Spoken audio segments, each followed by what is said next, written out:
Tere! Mina olen Angelika ja täna teeme kinnisvara filtrita. Külas on meil Arko Vara maaklerid Maksim Makejev ja Ramil Simonov. Tere! Tere! Tere! Tere! Alusta võib-olla Maksim sinust, et kui pikalt oled kinnisvara maailmas toimetanud ja kuidas oli sinu algus, kas sa mäletad seda? Tegelikult isegi ma ei mäleta, et millal see oli, aga ei, alates 2013. Seeks siis 12 aastat juba. 12 aastat, okei. Ramil ja sina? Sel aastal maikuus tulin Arkosse. Maksim, kuidas sulle tundub täna võrreldes maaklerid, kes alustavad täna ja võib-olla sinu aja maaklerid, et see alguse periood, et mis ajal on ja oli raskem alustada, kas täna või maakleritel, kes on juba aastaid turul olnud? Suurt vahet pole, minu arvamus on, et praegu on väga õige moment alustada, sest et praegu võimalik niimoodi öelda, et see on kriis praegu, et varsti kõik majandus tuleb paremini, et praegu on õige hetk alustada. Aga varem, kuidas käis turundamine, et kas siis kasutati ka sotsiaalmeediat 12 aastat tagasi või pigem oli see, et silmast silma rohkem kohtumisi, vähem sotsiaalmeediat? Kindlasti silma oli rohkem kohtumisi ja selles mõttes, et ma ei mäleta vist, ma ei tea isegi, kas Instagram oli juba või ei olnud, aga sellest mingi abi ei olnud üldse ja ma ei tea, kõik asjad on paberkandjad, et ma ei tea, et mingi AI ei ole ja väga mingi praegu rohkem, palju rohkem võimalused kui varem. Turunduse poole pealt tundub siis kergem, et Ramil, kuidas sa ennast ette kujutad? 12 aastat tagasi maakler, alustad, sul ei ole sotsiaalmeediat, Facebooki, TikToki. Kuidas sa turundaksid? Ma võiksin tuua ainult ühe argumendi, see on konkurents. Siis maaklerit oli tunduvalt vähem. Ja see ikka mängib väga suurt rolli. Sest praegu neid on liiga palju. Et võib olla mingi suurema linna jaoks, kui me räägime näiteks Tallinnast, siis võib-olla see oleks okei. Praegu nagu sa pead tõesti võistlema iga kliendi eest või kohta, pead tegema kõige paremaid pakkumisi ja pakkuda midagi eriti head, et teha diili. Jah, klient peab nägema meie väärtust. Just, okei. Aga kui te mõtlete nende maaklerite peale, et kui ma ei eksi, Eestis on neid kuskil 3000 ja natuke peale, et kas see kvaliteet ka maakleritel erineb või on mõned nii-öelda kuidagi teistmoodi toimivad, mõned paremini ja mis üldse aitab kaasa maakleri tööle täna? Ma pigem mainiksin seda, et igal inimesel on oma tööstiil. Ja nagu kõikides alades on olemas tõelised professionaalid ja on olemas neid inimesi, kes lihtsalt pidavad ennast professionaalideks, aga tõepoolest siin pigem võib rääkida ainult sellest, mida me kuuleme teisest maakleritest. Et nad ei vasta kõnedele, et tõepoolest ei tegele objektidega. Et siin ikka iga inimene loob oma mainet ja oma usaldust. Okei. Aga Maksim, kuidas sulle tundub tänapäeva eriti alustavad maaklerid, et kes on need, kes eristuvad või need, kes jäävad päriselt ka silma, et mis nad teevad, kas on see siis sotsiaalmeedia või on vedanud kliendi või selle suhtlusvõrgustikuga? Ei, kindlasti sotsiaalmeediat. Praegu sotsiaalmeediat see on, ma ei tea, see on päris kõik, mis on vaja. Ja see, kes kasutab, kes oskab seda kasutada, siis neid võidavad 100%. Ja varem seda ei olnud. Praegu võib-olla üks raskus sellega, et võib-olla päris tihti me ei saa aru, kas tegelikult meie ette on professionaal või võib-olla see on lihtsalt vale tunne. Sest sotsiaalkeetid on üks asi, see reklaam, aga kui tekib see hetk, et kui meil on esitlus ja ma olen üksi kliendiga ja mul on mingi abi ei ole, siis seal me näeme, kas ma tegelikult teen nii palju, nagu ma räägin kogu aeg Instagramis või Facebookis või ei ole. Okei, aga kui korra sinu juurde tagasi tulla, kas sa mäletad ka enda esimesi kohtumisi ja lepingut ja ka tehingut?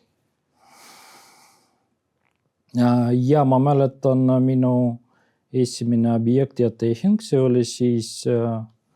oli mingi koose piirkonnas korter, see oli hinnaga mingi, kas oli 5, see oli veel krooni aeg ja siis ma ei mäleta hinda, aga siis see oli läbi tuttavad. Ma soetasin seda objekti läbi minu kolleegi, kellega ma töötasin eelmisel töökohal ja siis jah, see oli tuttavad ja see oli ainukene minu viis, millega ma soetan endale kliendid seal algusest.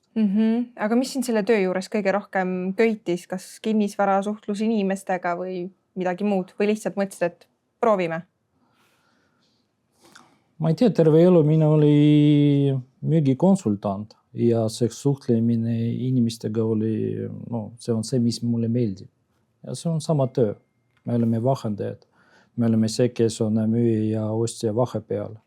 Ja kui mulle meeldib ja nii nagu ma mõtlen, et ma oskan rääkida, siis jah, mulle meeldib see töö. Okei, sul on päris suur kogemus, 12 aastat. Mis on olnud kõige suurem õppetund, mis on sulle meelde jäänud? Võib-olla nii ma ei mäleta, aga ma tean, mis on oluline. Et oluline kindlasti see, et võib-olla varem ma olen mõelnud, et mul on ikka see oskused rääkida inimestega on olemas ja siis ma mõtlen, et see on lihtsalt piisav asi, et ma teen siis, ma ei tea, hea karjääri. Aga ei, järjepidevus. Ma arvan, järjepidevus on see, mida ma õppinud selle perioodi jooksul ja ilma seda liikuda kuhugi edasi ei saa.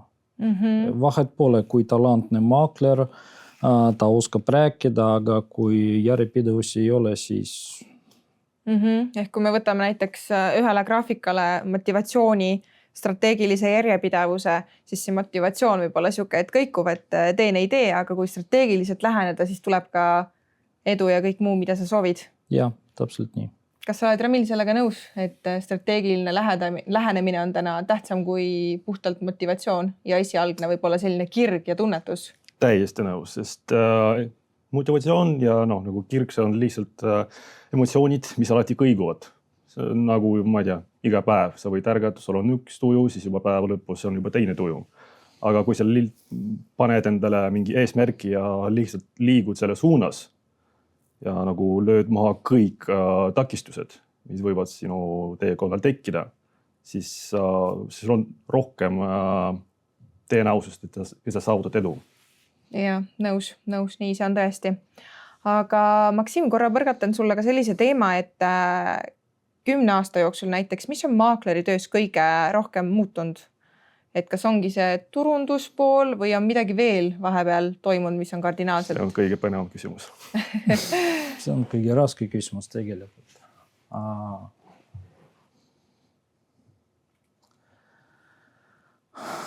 Ma arvan, kõige suurem muutus, et praegu ilma sotsiaalkettide üldse ei saa töötada absoluutne. Selles mõttes, et iga maakler teeb mingi videot, et kui seda oskusi ei ole rääkida kaamera vastus, siis päris raske. Ja varem oli nii, et me oleme rohkem suhtlejad, aga praegu ma ei tea, kuidas on eesti keeles aktöörid, näitlejad.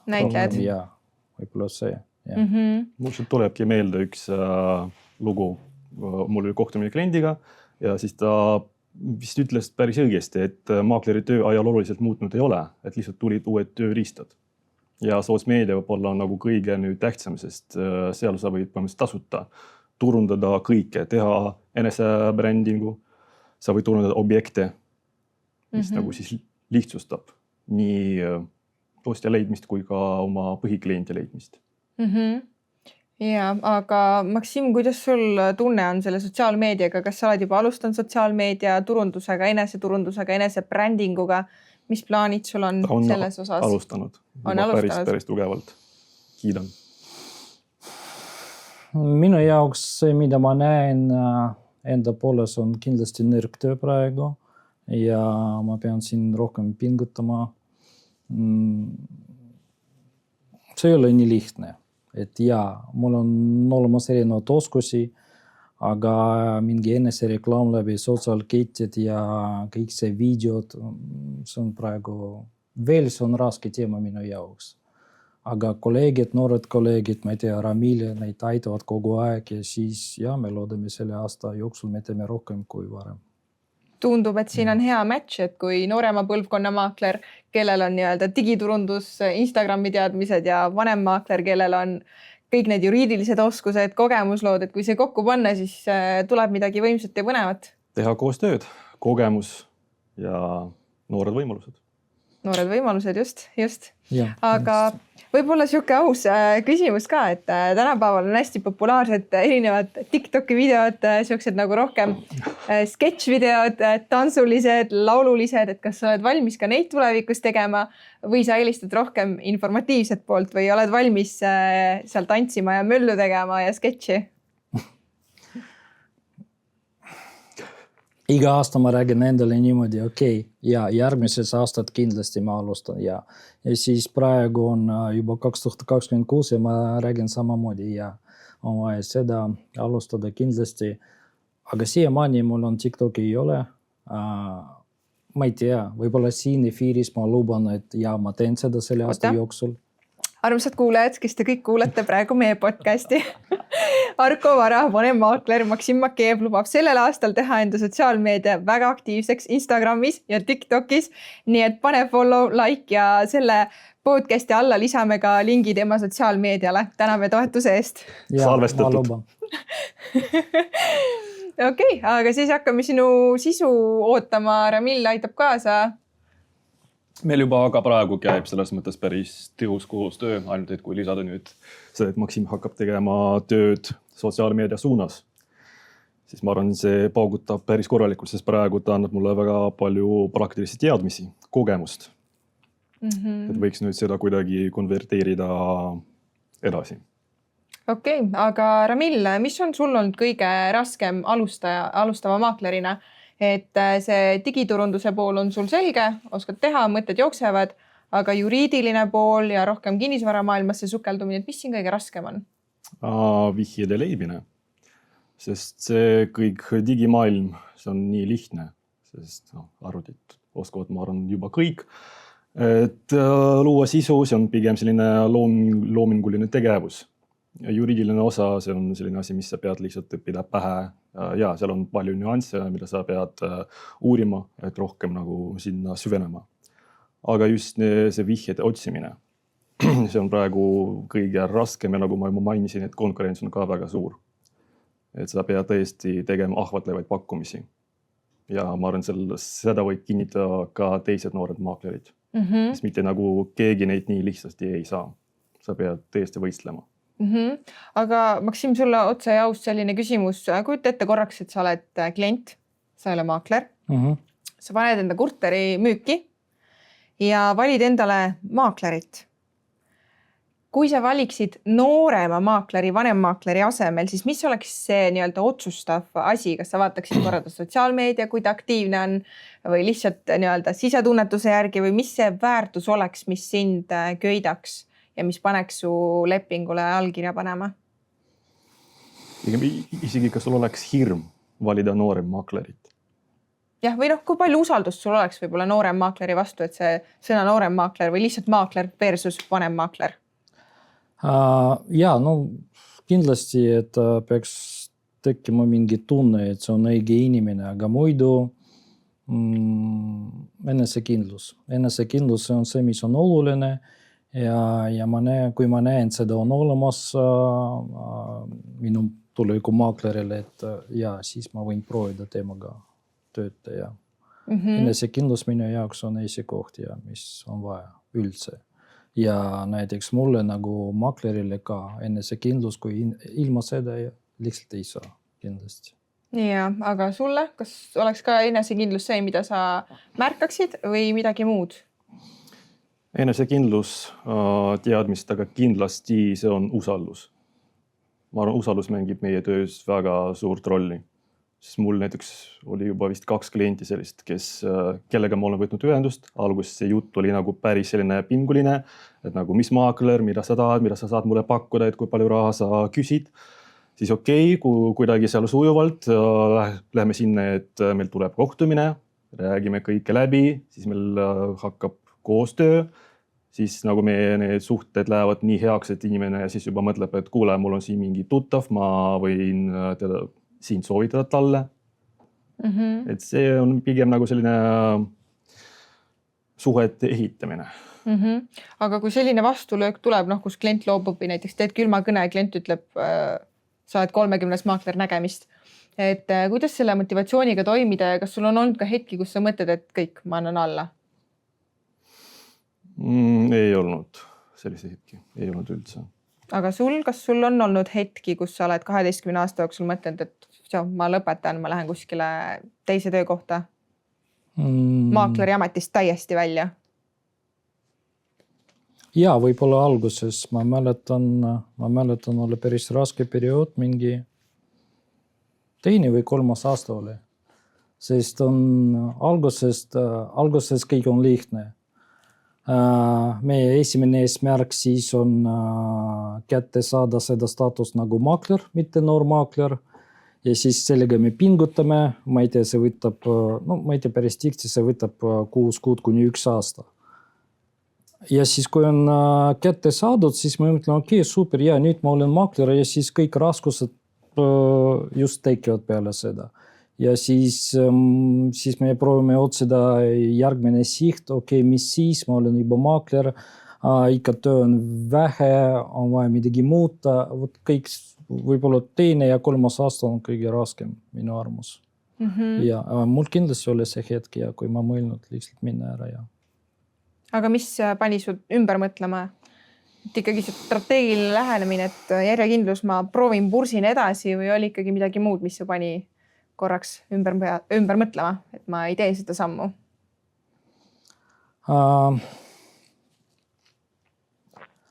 Ma ei tea, võib-olla praegu ma võin öelda nii, et kui on raske hetk, siis on vaja raamatud ja raamatud. Võtan mingi raamat, kõik meie probleemid, mis mulle on või teisele inimesele, neid on kunagi maailmas oli juba, siis ma loen erinevad raamatud ja siis kuna ma nagu nii näen, see on õige koht. Müügiprotsess minu jaoks, see on lihtne, see on mugav minu jaoks ja see on sama müügitöö.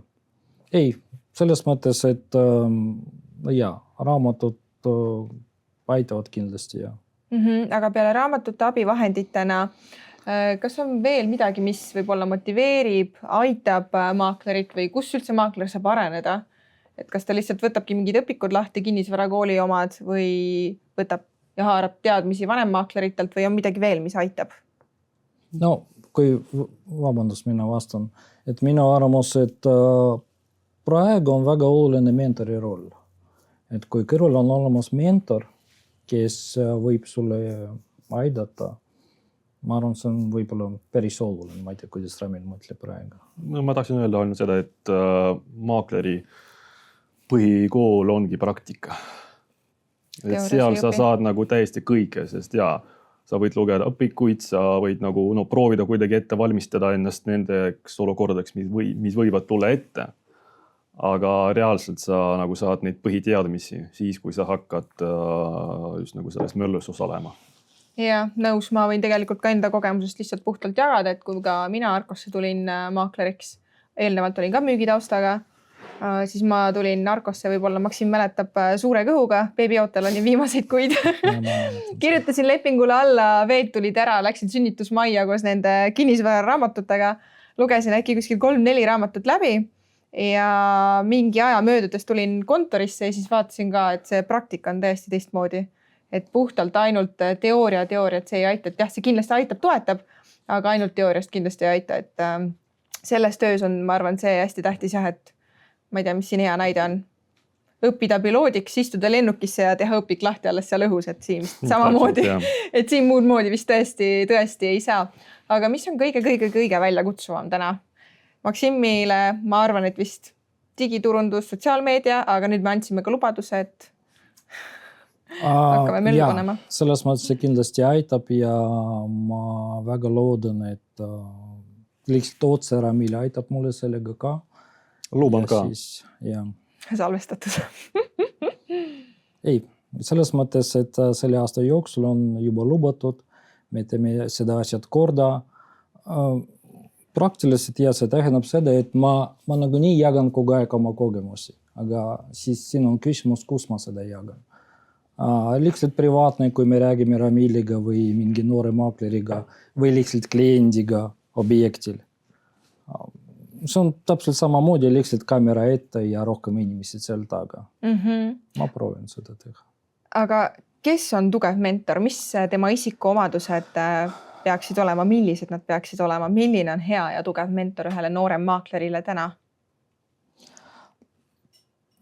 Ma mõtlen, et paremini kui vastab Ramil ja ma vaatan, mismoodi ta vastab. Raske öelda, ja ma olen mentor, ma teen seda tööd iga päev, aga kes on hea mentor ja kas ma olen hea mentor, no ma ei tea, see ei ole minu poolt vastus, et las siis noorevad, kes võib-olla töötavad minuga, ütlevad midagi, mis on oluline nende jaoks. Ramil, mis on sulle oluline? Kui sa ütlesid, et mis ma arvan ja sa oled tõesti hea mentor, siis tähendab paar komplimenti sulle. Aitäh. Ja see on kõik. Et ikka kõige tähtsam, et mentor oleks suure kogemusega. Ja kõige lihtsam viis, kuidas sa võid nagu tajuda seda infot paremini, on see, kui mentor jagab sinuga praktilisi teadmisi. Sest loomulikult sa võid istuda, te võite nagu mõlemad istuda laua taga, ta hakkab sulle seletama mingi teooriat, nagu seda kuiva juridikat. Aga see on tõesti igav ja sa ei saa sellest nii hästi aru. Aga kui inimesel näiteks nagu just Maksimil on nii suur kogemus, et ta saab tõesti rääkida, et mul oli vaata siin selline olukord, selline klient, et nagu kuidas ma olen seda kõike lahendanud, siis sa tõesti saad aru, et et selline olukord üldse võib olla, siis sa saad aru step by step, kuidas seda lahendada. On sul olnud mingeid keerulisi case'e juba nende viimaste alguskuude jooksul? Just oli. Nii, kas sa oled valmis ka seda jagama? See on päris pikk lugu, seal on loomulikult ka minu vigu. See on, ma arvan, ka arusaadav ja loomulik, aga see oli selles, et minu poole pöördus klient, tahtis müüa oma garaažiboksi, panime seda müüki ja üldiselt kontrollisin kõik EHR-is, kinnistusraamatus, kõik tundus, et on nagu paigas õige. Siis, kui oli meil juba reaalne ostja leitud, siis tuli välja, et hoopis see boks kuulub eelmisele omanikele. Et see oli nagu ametlikult vormistatud müük, aga äriregistris ei olnud tehtud see muutmine, sisekanne. Et need omanikud on oma vahel nüüd vahetanud. Kuidas see juhtuda sai? Kas see oli siis ammu aastaid tagasi? Ühistu ei ole teinud seda sisekannet lihtsalt. Mis aastal see tehing võis toimuda? Täna on kõik ju nii digi ja notarid kohe fikseerivad. 90-ndate lõpupoolel. Aga Maksim, kui 90-ndatel tehaksegi mingi tehing, siis ei olnud seda arvutimaailma, digimaailma, kui mingi dokument ja kas üldse võib ta kuidagi kaduma minna, et kust ta pärast üles leida, kas arhiiv ongi ainuke koht, kuhu minna neid mappe vaatama ja surfama või kui ei olegi mingit dokumenti arhiivis ka ei ole, kas on selliseid situatsioone ja mida siis teha? Esiteks mul on praegu tunne, et isegi me lihtsalt küsime AI poolt. Mul on vaja seda info ja ta ise otsib arhiivist, ma ei tea, see on praegu enam-vähem lihtne. Ja varem oli rohkem probleemid sellega, et Eesti hoone register, ta oli natukene rohkem informatiivne rool ja kõik teadnud, et et kõige oluline kinnistu väljavõttaja Eesti hoone registris on nii päris tihti seal valeandmed. Praegu on see sama oluline nagu kinnistu väljavõtta ja siis andmed peaks olema, et klapivad 100%. Kui seal midagi valesti, siis me peame seda korrustada ja ongi. Asi selles, et vaata, notar tol ajal loomulikult juba oli, aga just hoone ühistu ta pidi, aga praegu peab tegema omalt poolt ka seda tegevust, et muuta omanikke. Tundub, et tegu on sellise, ma ütleks, et võib-olla inimliku eksimusega?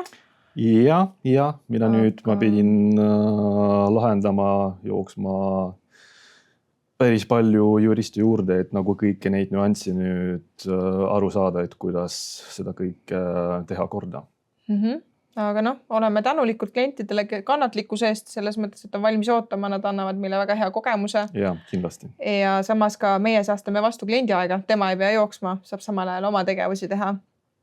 aga Maksim mainis korra ka AI ja neid tööriistu, mis täna meil kättesaadavad on, et kuidas need täna aitavad meie tööle kaasa? Et 12 aastat tagasi ilma chat-GPT-ta kui tekib mingi küsimus, et kuidas siis kiirelt ära lahendada, et tänapäeva noored on ära harjunud, et mingi küsimus tekib kuskil, siis on kohe nii chat-GPT. Aga kuidas siis, kui mingi oligi error, et kas siis oligi see, et tuleb raamatut lihtsalt rohkem lugeda või kus need vastused kätte saadi? No ma ei tea, strateegia lihtsalt kasutada AI. Lihtsalt me kasutame AI, kõik on, ma ei tea, kiire, professionaalne, isegi kui me lihtsalt räägime meie klientidega ja siis ma ei tea, mismoodi vastama, siis palun AI ja siis AI vastab minu eest.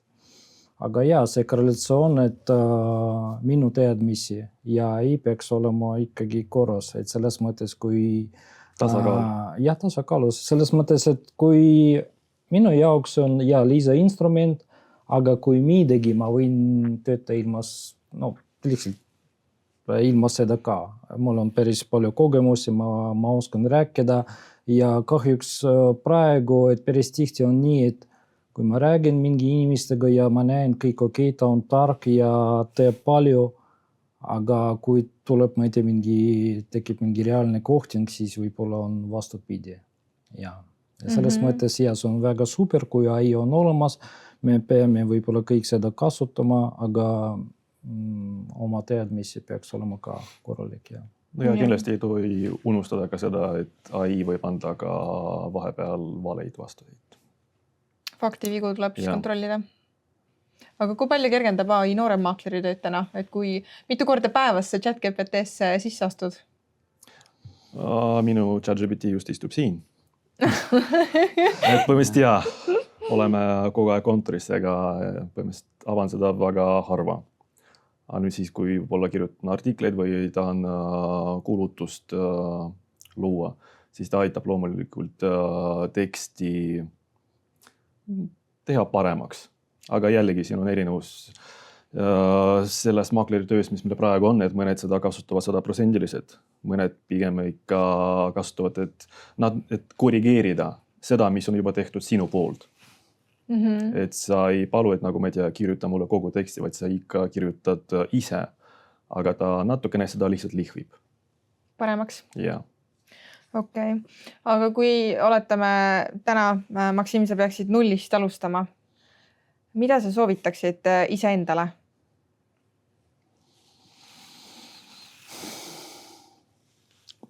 Ma arvan, kõige suurem probleem varem oli ka ja praegu, kui me võtame seda meie ameti maakler, siis et nii nagu me teeme, inimesed mõtlevad, see on päris liht raha. See on päris lihtne raha, et me võime kohe teenida nii palju, nagu me soovime.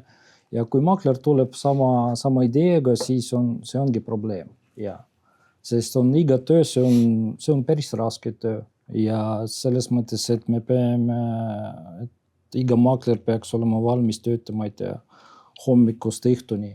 Ja siis et esimene minu soov, et ei ole vaja mõelda, et see on päris lihtne amet või siin tuleb lihtne raha.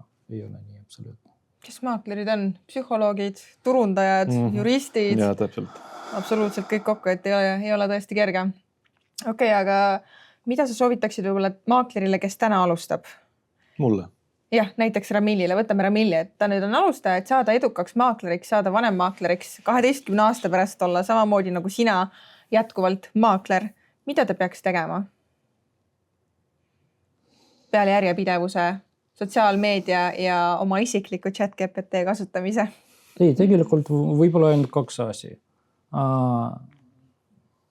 Sa pead tööta palju, lihtsalt palju. Iga päev, ma ei tea, hommikust õhtuni päris palju. Ja teine asi, et palun kasutage mentori abi. Mentor teeb palju, võib-olla aeg-ajalt tekib mingi soov või idee, ma ise tean. Mul ei ole vaja siis seda kontrollida või läbi rääkida. See on alati kasumlik. Kui näiteks me räägime seda võib-olla halb kogemus, mis Ramilil oli siin hiljuti. Näiteks mentori rool ei ole see näiteks, et ma pean ma pean lihtsalt öelda, sa oled loll, ma olen tark, et on vaja teha nii ja nii. Ei, see on samamoodi õppetund mulle ka, et me teeme kõik asjad koos, me mõtleme koos, mismoodi parandada. Ja minu arvamus, see ongi vahe, kui me võtame lihtsalt mingi üksik maakleri või suur ettevõtte nagu Argo Vara, siis et inimesed on palju ja me oleme koos, me oleme suur kollektiiv ja sellest tuleb kõik positiivne asjad, kogemus ja nii edasi. Ja. Aga mis isikuomadused peaksid siis olema ühel alustaval maakleril? Ta peaks olema vist julge, õpihimuline, julge küsima mentorilt abi. Kas on midagi veel, mis on selline väga-väga tähtis või midagi võib-olla, mis hakkaks hoopis häirima maakleri töös? Mis segaks saavutada edu? Raske öelda. Sa võid vaatama minu peale ja äkki siis on lihtsam. Iseloomustame nüüd Ramilli. Ramil, mis sa ka ise arvad? Ma võin sulle peegli ka tuua, kui sa soovid. Noore makleri puhul. Just. Kui maakler alustab või näiteks oletame, keegi kuulab praegu meie podcasti, mõtleb, et kas ma sobiksin maakleriks, siis millega ta ennast peaks võrdlema, mis omadustega? Ma arvan, siin ongi tähtis iseloom, kas sa oled valmis minna lõpuni ja kas sa oled valmis selleks, et sa kiiresti tulemust ei saavuta. Et eriti täna, kuna konkurents on nii suur, sul ei tule lihtsalt ühe päevaga 10 objekte. Tavaliselt sellele kuulub mitu aastat, et sul tõesti hakkaks see asi nagu käima. Aga nii palju, kui sa oled kõrvalt jälginud noorte maaklerite tulekut, võib-olla ka minekut, mis on olnud kõige sellisem hetk, kus noored maaklerid on otsustanud, et nüüd ma lähen või nagu, miks neil ei ole õnnestunud, et kas seal oli iseloomus asi või võib-olla milleski muus, et miks ühel alustaval maakleril ei pruugi õnnestuda või mis see kõige suurem faktor on olnud sinu kogemuse põhjal? No päris tihti neid ootavad, et ma ei tea, kiirraha tuleb praegu ja see protsess võib võtta, ma ei tea, kuni 3, 4, 5 kuud, kui tuleb esimene tehing. Ja ma ei tea, mõni maaklerid mõtlevad, kui ma ei tee praegu 1 või 2000 igakuine, siis ei, see ei ole minu jaoks. Kui mina alustasin, mul oli ka, see ei olnud nii lihtne. Ma näen praegu mingi talantne maaklerid, kes teenivad palju rohkem kui selle hetkel, kui mina alustasin. Ja mul ei olnud kindlasti mingi kiirstart. Aga praegu kõik on korras. Praegu on olemas mingi muu asjad, mis on seotud meie ametiga, ma ei tea, flipimine, veel mingi asjad. Aga praegu et selles mõttes on vaja panna nagu endale mingi äriplaan, et anda endale, ma ei tea, vähemalt 1 aasta. Mitte mitu kuud, aga kui sa annad endale mingi 1 aasta vähemalt, kõik tuleb. Kinnisvara, ma arvan, paneb väga korralikult inimest testile. Et kas sa nagu tõesti kõigepealt tahad olla selles valdkonnas või sa nagu pigem meie kliendid arvad, et saame lihtsalt kõik need vahendustasusid ja kõik. Aga nagu kogu see köök, mis nagu peidub meie töös, seda keegi ei näe. Kõik seda juriidikat, kõik need raskused, seadustamine, kes sellest räägib? Plus siis see fakt, et meil palka ei ole. See on hoopis teine asi, et see ei ole niimoodi, ma midagi tegi, varsti tuleb palka, palka ei tule, mitte praegu, mitte tulevikus. See on hoopis teine asi. Ja ma ei tea, et mõni tuttavad, kes räägivad, maaklerid muidugi, nende on lihtne, see on mingi liht raha. Kui see on niimoodi, see on tegelikult liht raha, las neid tulevad kõik siia, alustavad, proovivad ja siis vaatame, mis siis tuleb. Sa saad nii palju sa oled teinud vastavalt oma panusele, kui lühidalt. See on hästi öeldud. aga ma arvan, et selle peale võimegi praegu lõpetada. Täna kõik, kes kuulasid, teavad nüüd Maksimi lubadust sotsiaalmeedia osas, saame teda toetada, jälgida ja kui oled mõelnud maakleri töö peale, siis anna julgelt märku, saad endale isikliku ChatGPT, ägeda tiimi ja abi ka turunduse poolelt enda kolleegidelt. Ole kuuldel!